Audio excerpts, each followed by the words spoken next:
welcome to Terms and Conditions, and today we're going to be talking about Alex's journey into the world of graphic design. Alex, take it away.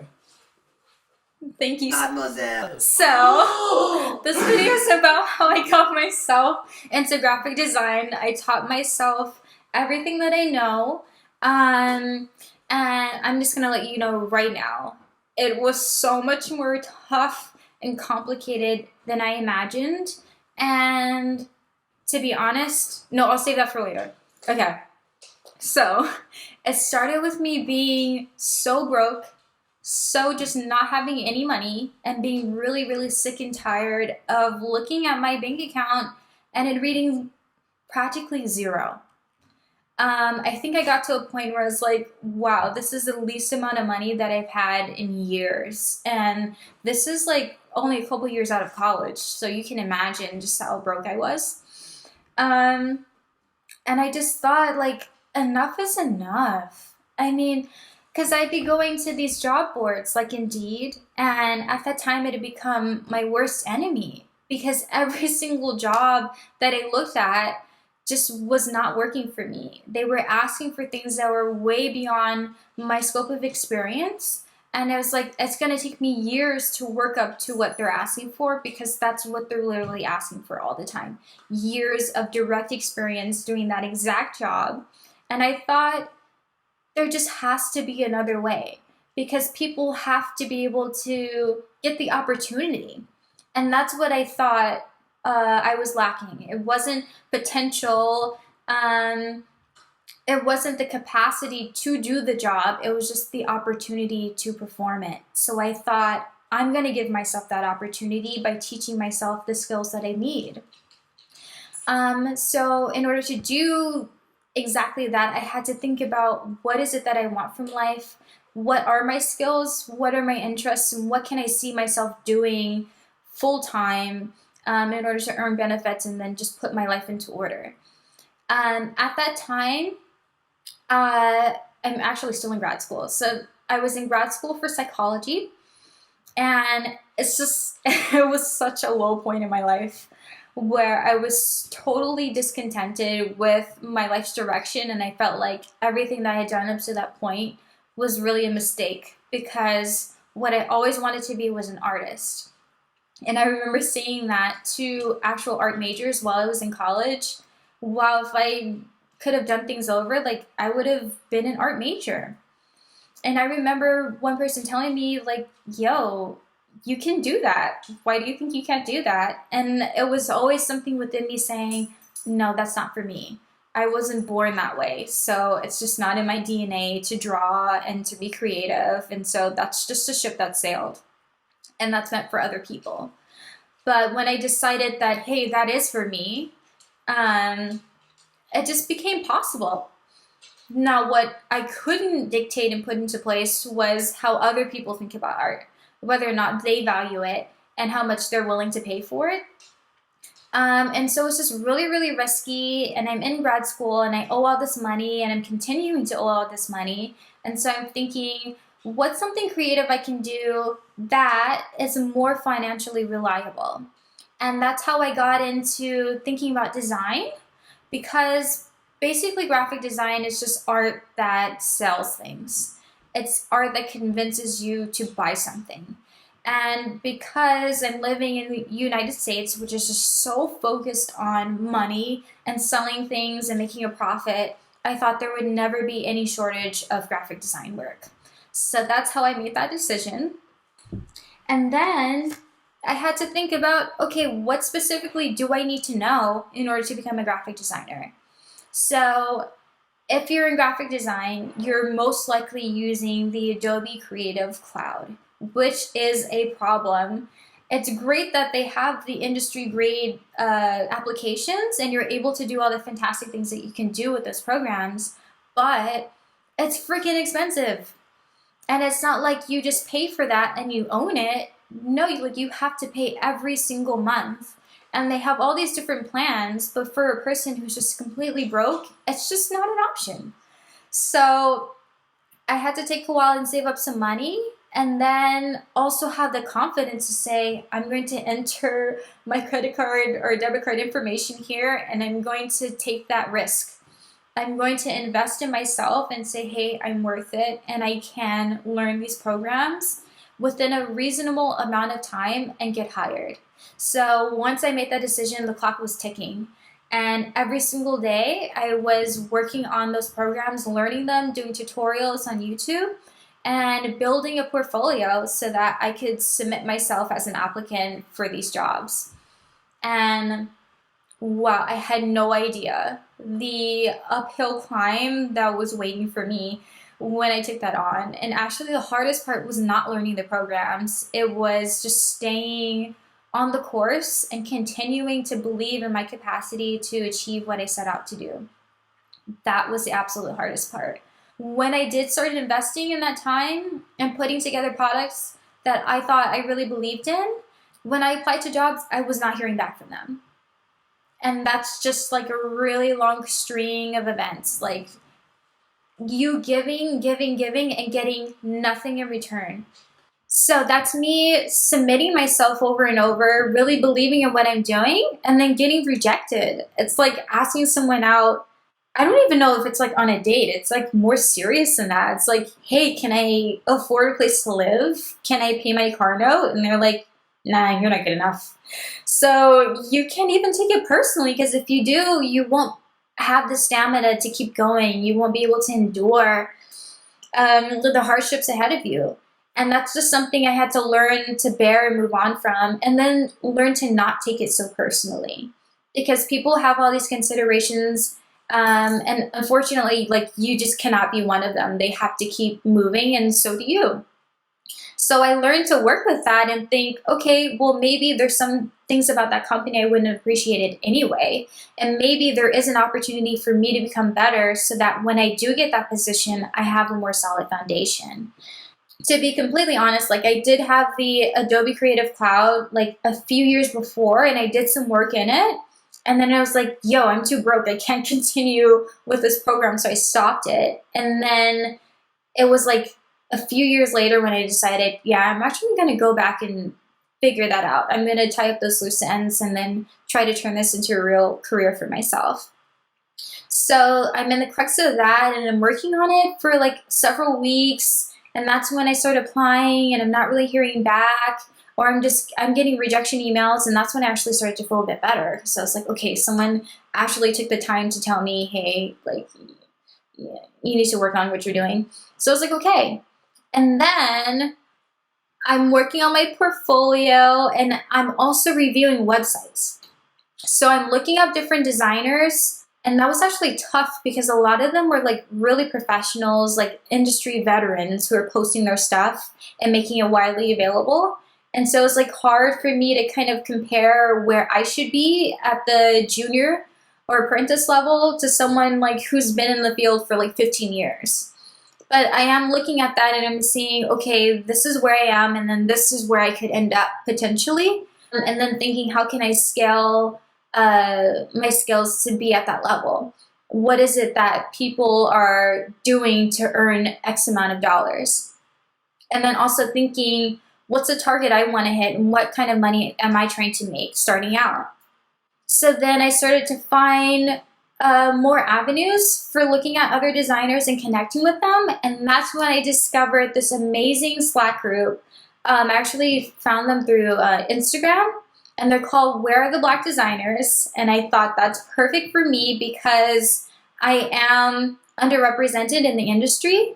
And it would be awesome for me to network with other people who are in that same position and trying to bolster each other and help each other in getting better places in their careers, and then also pivoting, making career shifts and all that. So on that job community with Slack, they also share different job opportunities, so you can apply to some really awesome stuff. And that's when I started applying. Every single day I was applying, and I actually got some people to get back to me, and I was able to interview with a couple companies. So I went forward with a company for an internship, and I made it through a screening call, and then I got a second interview with the art director. And it went so well. I got all the highest praise and everything. And then I wasn't hearing back from them, so I emailed them again. And then they were like, okay, we'll get back to you later. And they waited until the very end of the day on that Friday of the next week to tell me, oh my God, you're so excellent and your work is really impressive, but we decided to go with another candidate. And that honestly like really hurt me a bit because I had invested so much time and effort into connecting with them and what they were trying to do and imagining myself working for that company just for them to turn me down at the last second. But also like it was a real motivator for me to keep trying because it really boosted my confidence. And I felt like if I could get their attention, I could get the attention of another company. So I kept working towards that. And I also started messaging other designers who I looked up to on that Slack board, and I started asking them for critiques on my portfolio. So I would send them the link to my website, which is something I didn't even talk about. In graphic design, you can't just submit a resume or even just a resume and a cover letter. Like you have to submit your portfolio, and that's basically a way for you to showcase your work and present yourself and to show what you're capable of doing and to show that you're capable of doing the work that they expect. So in order to do that, it has to be online. So you have to register a domain and create a whole website just about your work and just so that you can be considered for a role. So that's what I was working on, and that's what I was sending to these designers in the industry and asking them for help. And I was just with my fingers crossed, like, please help me. And the thing is that they did. They took time out of their busy day to look at my work and give me pointers. And it helped immensely, really, to get just a real point of view. Like, what am I supposed to be looking for? And that's another thing as someone who's self-taught. It's kind of hard to have that perspective of what's really necessary versus what's too much or too little. So being able to connect with people on that Slack board was a game changer for me. And so I was going through that Slack board, and then I was messaging them on LinkedIn, connecting with them, sending them messages, sending them my portfolio, and then getting a real exchange out of that. And that was so helpful. So there was a point where everything just stalled out.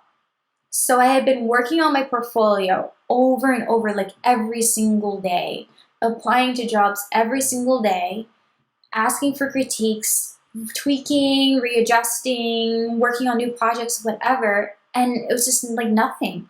I wasn't hearing from anyone. And so I started to feel a bit hopeless, like, hey, maybe this just isn't what I should be doing. And then I got another opportunity. So this was something that was close by, and I thought, wow, like, that's pretty good. Like, I have a good chance of getting it because I'm near the place of work, and like, I've been training. I've been working at this every single day. So let me just walk into this place and get this job. I went into the interview and my portfolio got roasted. This guy saw my work and didn't like anything about it. He was telling me how the elements that I put together just did not work. The colors I used were dirty and dark and gloomy. And he just didn't even understand. Like, he was looking at my website and just like, what is this supposed to be? And it was just so disappointing and so embarrassing to try to justify my work because graphic design is so subjective. And it's really about the person paying you. It's what they want. It's not really about what you want.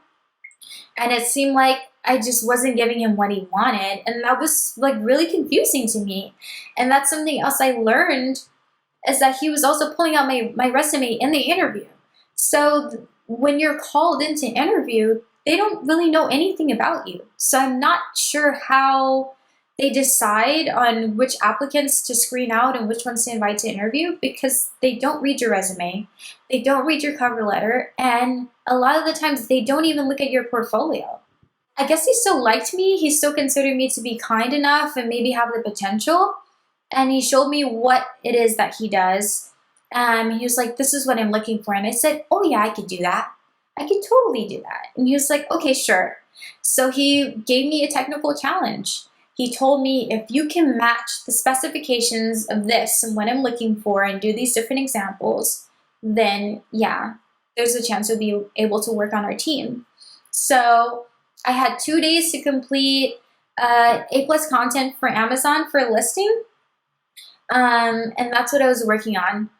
The first day, I think I totally procrastinated because I was feeling so uncomfortable and so incapable of actually doing it. And then the next day I was like, okay, I have to do it. I have to be able to withstand the pressure and be able to perform and then be able to justify all the work that I've put in so far. So I did it. And then I went in person to submit it. And he was like, why are you here? You could have just submitted it online. But I'm so glad that I went in person because he looked at it and he just seemed frustrated with me. He said, you didn't even look at this closely. Like it's clear that you just don't know what to do yet. And it was so disheartening to hear that I had failed my very first technical challenge in graphic design. And I felt a bit discouraged. And I obviously didn't get the job, and I had to bear that walk of shame out of that building and just drive away jobless like I had been when I walked in. And that was a really important moment for me because honestly, before I even submitted that technical challenge, I was pretty much certain that I didn't get the job. But it was important for me to go anyway, to, I guess, submit to my slaughter and acknowledge that I wasn't perfect and it was okay that I messed up. I could survive making a mistake. And that was something that I didn't understand for many years. And that's why I ended up in that position of going to school for something I wasn't really sure about, and then going to school for that thing again and being so unhappy and then feeling like I can't quit because then I'll have to admit my defeat. And really, it's okay to make mistakes. It's okay to make mistakes with consequences. And then the reason it's okay is because you will survive it. And that there's something on the other side. And something on that other side could be so much better than what you imagined. So with that failure, I didn't even mention that. With that person who totally ripped my portfolio apart, I asked him, like, okay, how can I make it better? And that's when he softened up to me and was so much more kind, and he offered real feedback. He was the only person in my actual real life circle who I'd spoken to face who gave me real feedback. And I appreciate that so much. He told me not only what colors to use, what typefaces, how to structure my website so that it's easier to go through, and how to put things on my portfolio that employers really respond to.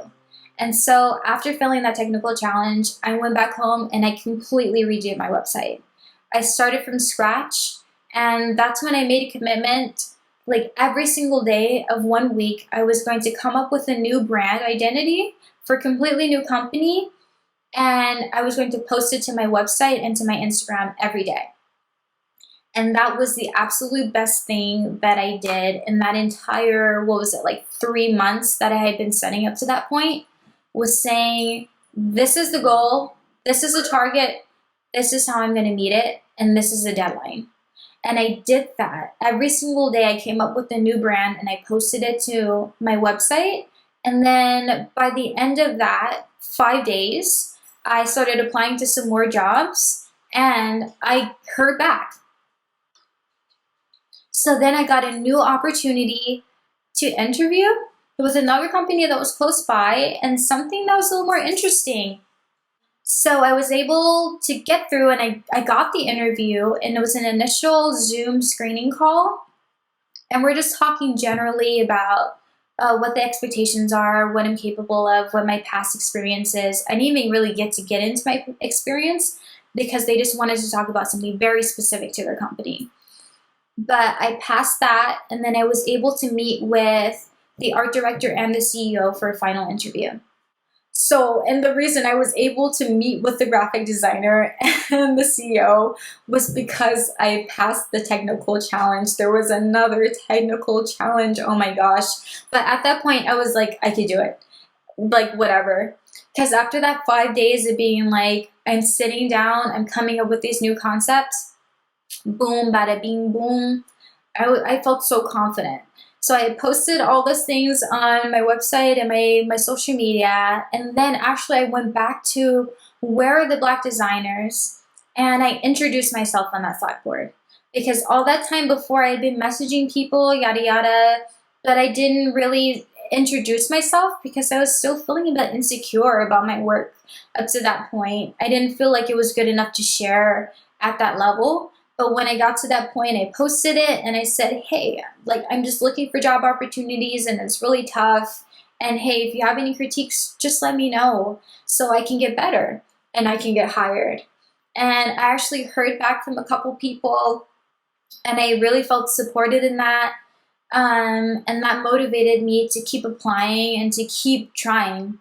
And so I was able to do the technical challenge for this new company, which was to come up with, you guessed it, like a totally new brand. And I conceptualized everything from the different colors and the typefaces and the different stock images and the specifications of all the packaging and everything. And I did it in 1 day and I submitted it. And the art director was like, yeah, you're going to meet with me and the CEO. And I showed up, brand new shoes, feeling pretty confident, not 100%, but like a good 90% that I was a solid candidate. And then, of course, again, they had not seen my resume, at least the CEO hadn't. So I had to talk through all that again and really just stand by everything I said and be confident, and allow myself to be tested, and then also allow myself to be rejected and just be with myself and say, it's okay. I can deal with the consequence of not succeeding every single time. It's okay. And with that assurance to myself, I got the job. And I think it was about 3.5 months of me deciding enough is enough and me getting hired. And I feel like that's the track that people have now. That's the possibility that people have to say, what I have in my life just isn't right and I want to change it, and then just do exactly that. If you're very specific, you have a very strong imagination, you can see the way you want your life to look, and you have a dedicated plan, you are willing to invest those hours, that energy into yourself, I really believe that it can pay off. And it's going to look different for different people. The timelines are going to be different. The way it looks for you is going to be different than it is for someone else. But I totally believe that it is possible for you to teach yourself how to become a graphic designer or to do a totally different degree. Oh my God, I'm stuck on degrees. And that's something else I have to talk about, is this master's degree. But anyway, to put yourself in the position that you want. You want your own company, you want to work for someone else's, it doesn't matter. Whatever it is that you see yourself doing, allow yourself to believe in that. Allow yourself to believe that it's possible. Like, what does that look like for you? What does it feel like to be empowered and put in that position that you've always wanted? So that's something I envision for myself. And then that's something that I want other people to believe in deeply for themselves, is their capacity for change. And that's it.